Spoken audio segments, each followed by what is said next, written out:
Yo, what's up guys? So I am currently just walking through the forecourt. Just gonna go and catch up with my man Zach Poe. So this monster right here,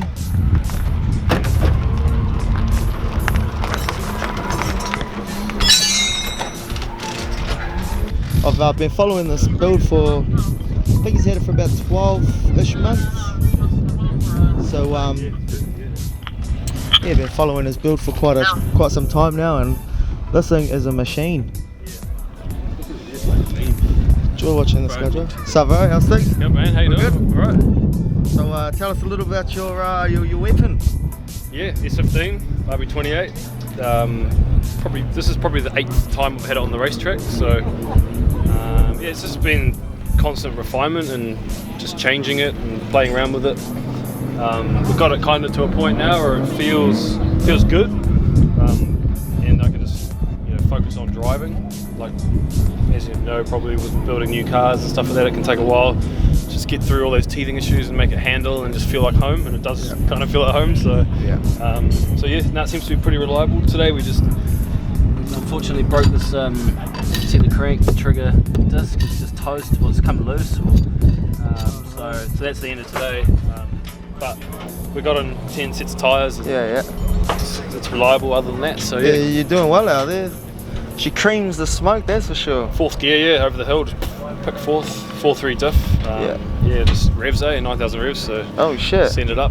Yeah. So who done all the engine work and stuff? I'm not sure engine reconditioners. They do all my machining and they built the engine basically. And then I help out and do bits and pieces. So yeah, there's got a few guys involved. Pariah Custom Works helps me out. NDT Developments does all my dyno tuning, and PRS, Voldy from Performance Race Systems does all the wiring. So got like a sweet range of people who kind of help me out. But sometimes if I have to do it, I'll do it myself. But I'm pretty rough, so try not to. Yeah. So what made you go from the 33 to the S15? Yeah, the 33 was good, but it's just a bit long, and it's not as nimble as what this is. Right. This is much more nimble. You can get away with more on this car. This is like the cheating chassis, whereas with R33, you kind of, if you make a mistake, it just takes a little bit longer for it to come back. You got time, it takes time to correct it. Whereas this thing, you kind of just chuck a little bit extra movement, and it comes unnoticeable. So you get away with a lot more. Yeah. And I wanted to get back into competitive drifting, but I knew in the R33 I wouldn't really be in the top 5 kind of thing. I think with this, with some more practice, we could be there. So I just wanted to build something that was just a bit more nimble and a little bit different with RB28 rather than RB30 or RB32 kind of thing. Yeah. I've had this Jericho gearbox since 2013. And it's tough, man. It's never been rebuilt. Really? Had it inspected, never been rebuilt. The dogs are sweet. Everything's sweet as. Like you're quite rough on it too. I've watched a few of your videos. Yeah, give it a hiding. You do bash it. Definitely. I think it's a combination of having a single plate clutch and as well as urethane engine mounts. Yeah. So there is a little bit of give through at least 2 places, the clutch and the engine mount. So it's not like it's a hard bang when I kick the clutch. It's just a little bit of a give. Yeah. I think that's enough. In theory, I think that's enough to take the edge off. Just the shatter you get with triple plates and stuff like that. So it seems to work. Oh well, I'm glad you had a few laps out there before something went wrong. But this is all part of it, eh? Yeah, that's it. So yeah, we always knew that today was another testing day. Last weekend was a testing day. The car was 200% better than last weekend, and it's an easy fix for us this time. So we'll sort that out. In fact, we're gonna by the next round we'll have a bigger turbo on it again. So nice. Changing it up again. The NOS now allows us to put bigger turbos on it and to feed more power into it. I mean, this turbo is good, but the car struggles above 8 grand. Like even though we rev it to 9 or 9.2, the power falls off. Whereas a bigger turbo will just keep going. Right. Yeah. So what turbo is it? This is a EFR 8374 single scroll housing. We're going to change it to EFR 9180 with a V-band housing. So we're going to keep this turbo. We're going to have 2 different turbos for different tracks. So small turbo for Tauranga rounds, small rounds, and just the big turbo for the big tracks. Because unfortunately, drifting has become a bit of a drag race these days. You kind of need that power to join the gang, eh? Yeah, fair enough. So how long was it when you last did competition? It's been a few years now, eh? 2014. So it's been about 5 years. Yeah. And that was in the 33, right? That was in the 33, yeah. And then same package, or? So basically everything was basically the same except the bottom end. Same head, same turbo, same intakes, and basically same everything except the bottom end is just the RB28 now. So we just swapped all this into that. So when you say RB28, how do you mean, like, is it just the crank and a 30 block, or? It's so basically it's a RB25DET Neo block, and it's a spool import stroker kit. So it's all they do is increase the stroke, the crank slightly. I think it's 77.7 mil, and that basically takes it from 2.6 litre or 2.5 litre to actually 2739 cc. So it's not even 2.8 litres. It's more like 2.7. So yeah, so basically just take everything out, chuck the new crank in it, rods, pistons, make it work. Away you go. And it's pretty tough. Like they rate them to 10,000 RPM. I'm not sure if I'd run it at 10,000 RPM with drifter life because drifting's hard, but maybe 9.5 we'll send it to, and I think 9.5 is a safe spot. We've been running it at 9.3 in the past and it hasn't blown up,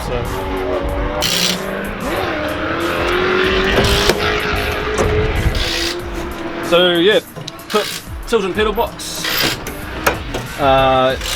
Pretty good, just allows less movement of feet. Everything's really close together kind of thing, so I can just sort of move my feet around. I've set up this camera recently just aiming at the feet as well, so I got one there, one there. So put a new dashboard display in, so you can check this out, which is quite cool.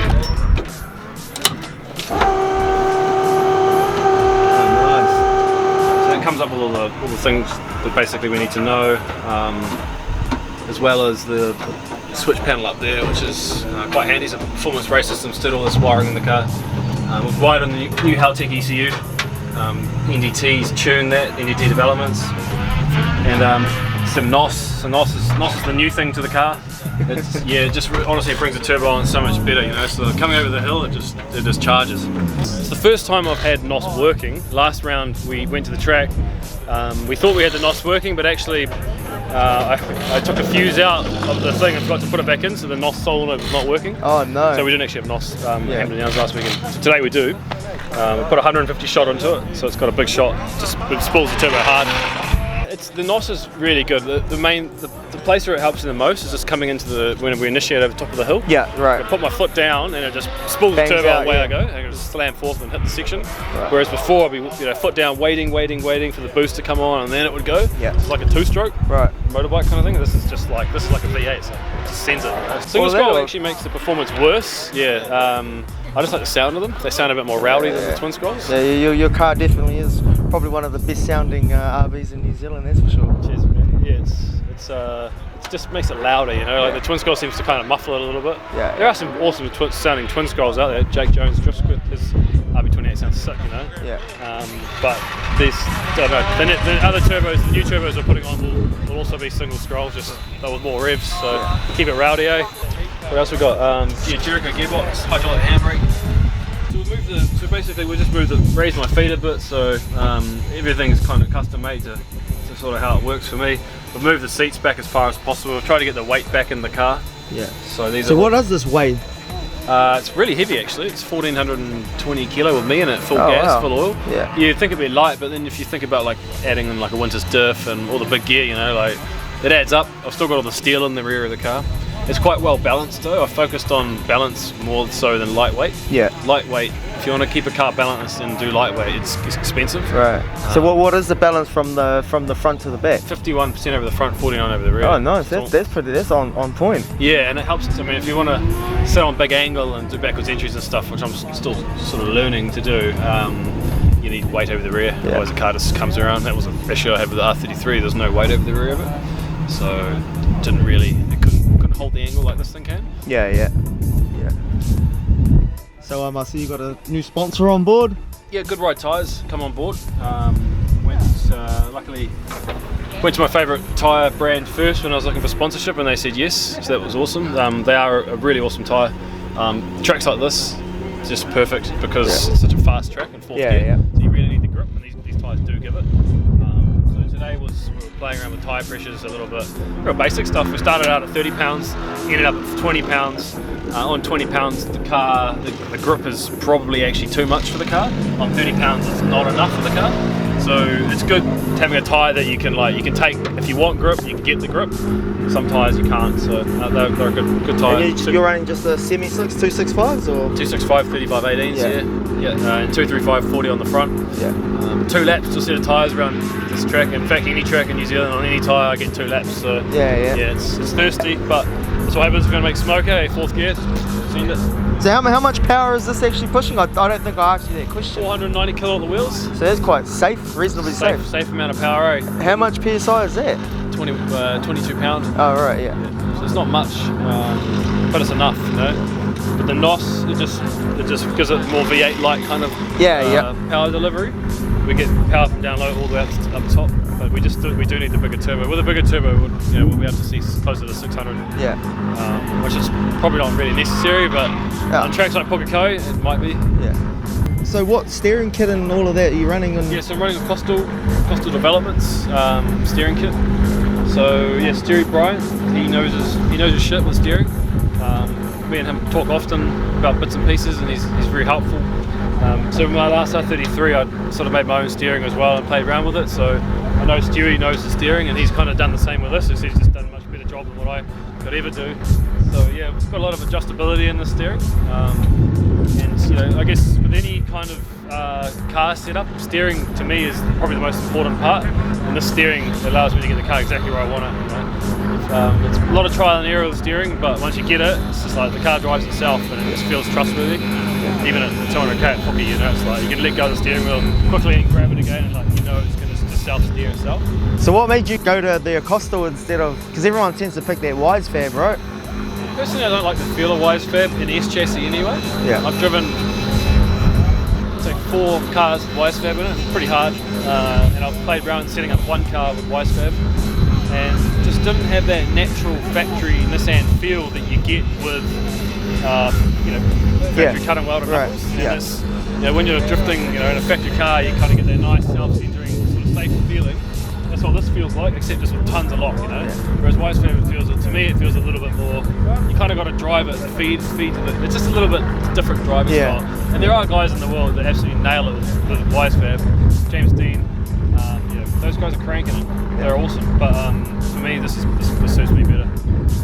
Oh, hopefully all the best to your D1 season, and cool. Too bad I can't take you guys out for a quick lap, but I'm sure I'll be able to pitch a couple of footage videos off Zach, and I'll chuck them in the video.